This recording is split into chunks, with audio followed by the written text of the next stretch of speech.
Hey y'all, it's Johnny. Looking at the Skytech M71 quadcopter. That's a picture of it. Here's the box it comes in. This is from Blomiky. There's the name right there. You helped me out with that pronunciation. Blomiky. Anyway, there's your box. There's the back. Tells you your contents. One thing it does not tell you is this comes with 3 total batteries. 2 extras come with this thing. Now, if y'all haven't played with a drone before or messed with them, or these little copters, the fact that this thing comes with 3 batteries is awesome.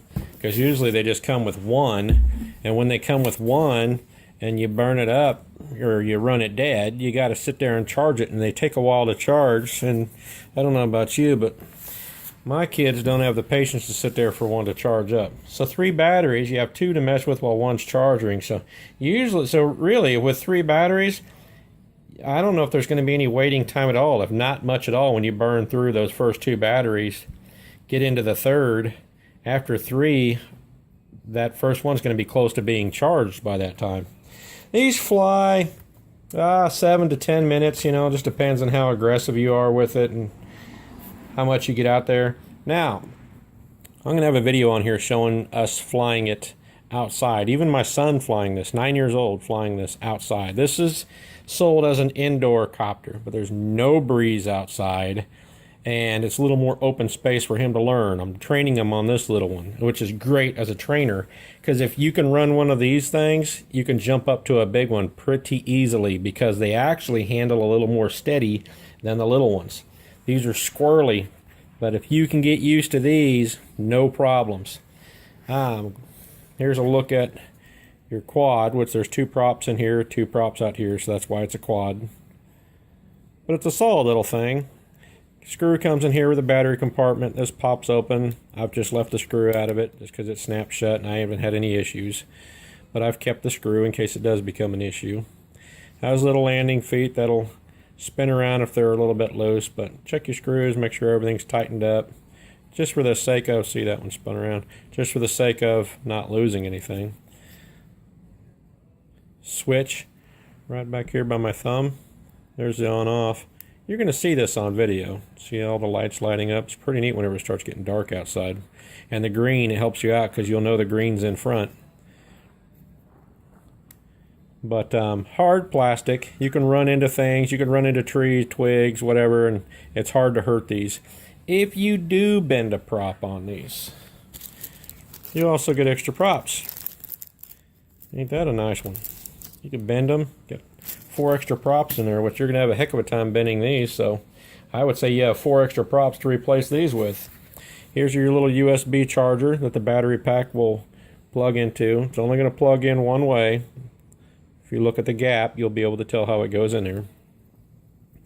And this has an LED indicator, a little light in there that lights up, also lets you know when it's charged or needs charged.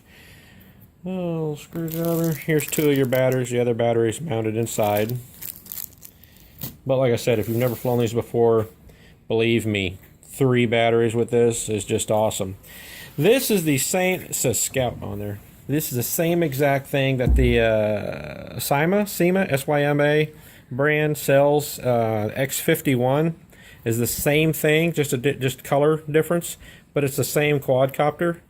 It's just a different name, and theirs is actually a little more expensive. Plus, this comes with 3 total batteries. So, if you're looking between the 2, this is the better buy. Same deal, 3 total batteries plus cheaper. Well, here's your remote. Whenever you power this on. This will be on the video also. And then once this is on, you'll go down, or up, down, up. And as soon as you start going back up again, this thing will take off. The battery needs charge, the reason it's not taking off. But if you first turn this thing on, you start going up and it's not doing nothing, well, that's why. Read the instructions, because you got to go up, down, and then as soon as you start going up again, that little thing will take off. And then the controls are easy like most other quads. If you go to the left, it'll hover, spin to the left, like this. If I go left, it's going to spin this way. Same with right. Up is your propulsion, down is off propulsion, and then this is steering. This go forward, it'll start going forward, backwards, then left, and then right. So there's your controls. These are fine tuners. If you find that this is automatically wanting to come forward without you touching anything, tap back on this and then mess with it, and then you'll finally end up finding a happy spot in there where it just stays centered. It won't take off by itself. Same with lefts and rights, same with ups and downs. These are your fine tuning buttons. But let me get into a couple more of the things on the buttons. If you have other little quadcopters and stuff in your house, in your family, if the other kids are going to be flying at the same time, this right here is important. 2.4, because you don't, 4 channel. Let me go through, but you don't want to end up having the same channels you're running on 2 different ones, because this controller is going to end up operating the other one, and you're going to end up crashing, and they're going to cause interference with each other. Okay, show you these controls also. If this thing gets to zipping around on you too much, too quick, you might be in high. This is your high-low button up here on top, just like it shows here, high-low speed button. And then there's your flip mode button, which is here. Haven't even tried the flip yet. A lot of times you hit the flip, and then if you go like up down on your directional, it'll automatically do a flip. But I haven't even tried that yet. I've tried it on other ones and they work pretty neat. I was going to show you specs. Not seeing the spec chart.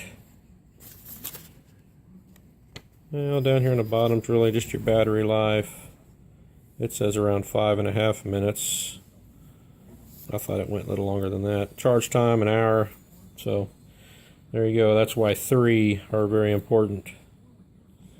If the red light is on the charger, the charging's complete. If the red light's off, then it's charging. So the red light will come on whenever it's done charging. Your controller runs on 4 AA batteries, in case I didn't mention that. But it's a great little starter quadcopter. It's awesome. They're giving you 3 batteries. They're tough. You can bounce these things off walls. They can handle a lot of torture. If you find that one of your blades kind of gets bent down, first don't try to replace it. Just try to take this blade and bend it back to where it looks just like the other. I've done that so many times and not had to change a blade, and they work just fine. They're plastic, so they're going to hit and bend things sometimes. Same with your little guards. If you happen to get something just right and bend this thing over a little goofy or it's in the way, just bend it back. It's hard plastic. It can take a little bit of torture. Believe me, whenever you're learning on these, you torture them. You run into things, land on the top, land on the bottom, slide around. So that's just part of it until you get used to them, until you learn it. But as I said, there's some videos that are going to come on. They'll show you how it flies around, and that's outside, mind you. It's going to be a little more stable inside where there's no breeze and no outside air. Inside, it's a little more stable. I just don't have quite the room inside to mess around with this, and the cats freak out, and it was nice outside, so I like to go out and mess with them. So watch the videos and go from there.